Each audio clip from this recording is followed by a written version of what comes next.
जन्म कुंडल्यां स्थित ग्रह मध्ये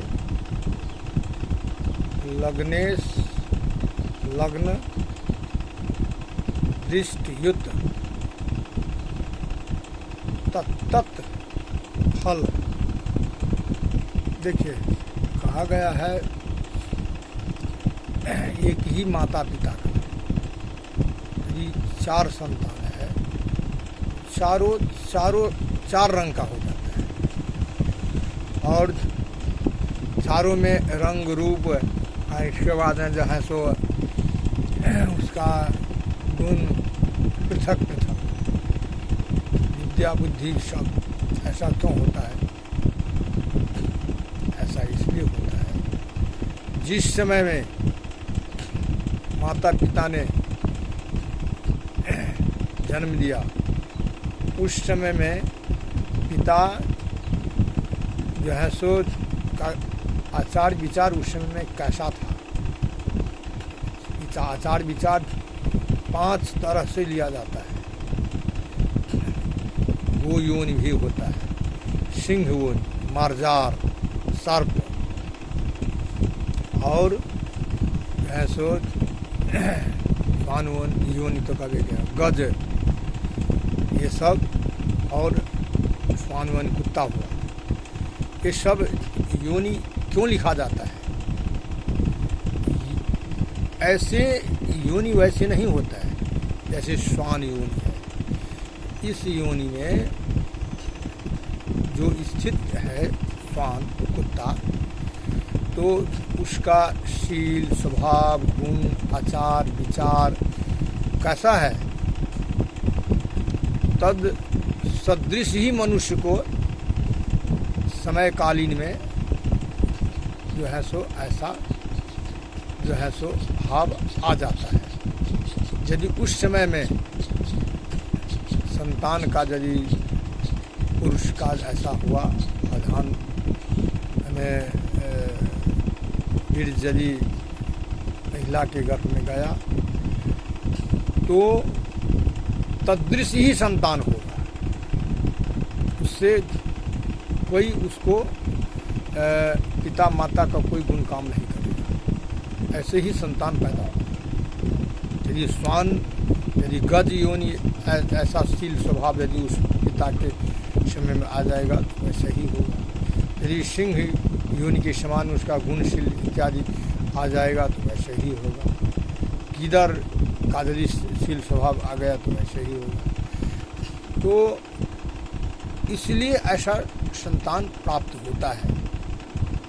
और माता संतान के समय में जब गर्भ में रहे तब सुपाच्य भोजन करे, और इसके बाद में सुपाच्य भोजन के उपरांत वो अच्छा ही देखें, बुरा न देखें, और हृदय साफ करके रहें, ईर्ष्या द्वेष मद इत्यादि से अलग रहें, और गृहस्थ धर्म में सबका जो है सो सेवा शुश्रूषा करें, आदर करें, मान सम्मान दें, और रामायण महाभारत भागवत इत्यादि का जो है सो जो धर्म ग्रंथ है उसको बड़े बड़े राजा, ऋषि, महात्मा इत्यादि अच्छे व्यक्ति इसका चरित्र सुने और उसको मनन करें। राम का चरित्र सुने, कृष्ण का चरित्र सुने, उसका मनन करें, भगवान का नाम ले।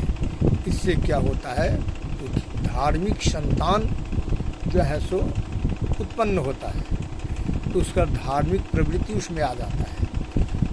और पिता को भी जब संतान के समय में जब ऐसा हो जो संतान अब हमको उत्पन्न करना है, उस समय में पिता को भी धर्म है जो वो योग, तपस्या, बल इत्यादि से जो है सो अच्छे अच्छे कर्म करें, सुकर्म करें। और सुकर्म करने के बाद में जब ये संतान उत्पन्न करने का समय जब ऐसा भाव आए, प्रसंग हो, उस समय में अच्छे ही जो है सो मन में विचार रखना चाहिए, तब वो संतान धार्मिक संतान उत्पन्न होता है। और नहीं तो क्या होता है, वही है तो जैसा उस समय में प्रसंग के समय में जैसा उसका शील स्वभाव गुण आचार विचार होता है, ऐसे ही संतान पैदा होता है। इसीलिए जिस समय में 4 संतान है, चारों संतान में 4 रंग का भाव हो गया, 4 पशुओं का गुण आ गया। मनुष्य योनि भी है, यदि मनुष्य योनि का ध्यान ज्ञान रहे, मनुष्य पैदा होता है, उत्पन्न होता है।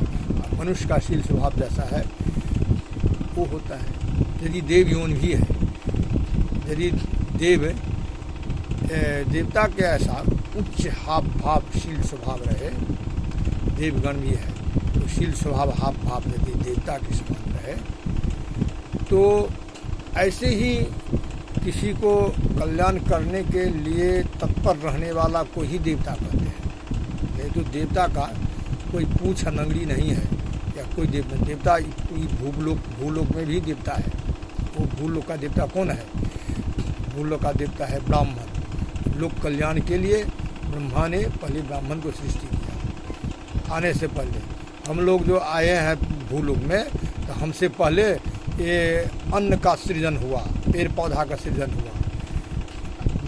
संतान को जब ये माँ के गर्भ से वो बच्चा पैदा हुआ, तो उससे पहले माता का दूध आ जाता है। पहले कहाँ दूध, स्तन में दूध आता है। तो ये भगवान किसी जीव को उत्पन्न करने से पहले उसका जो है सो वस्तु सामने रख देते हैं, इसका जो है उपभोग करेगा। तो ये सब हमारा अग्रज है, अन्न पेड़ पौधा सब अग्रज है। और ये अग्रज के साथ यदि हम दुराचार भाव रखें और ऐसे जो हमने लोग अभी पर्यावरण को उजाड़ने में लगा है, तो कभी वो फायदा नहीं करता है, दुख ही दुख दिखाई देता है।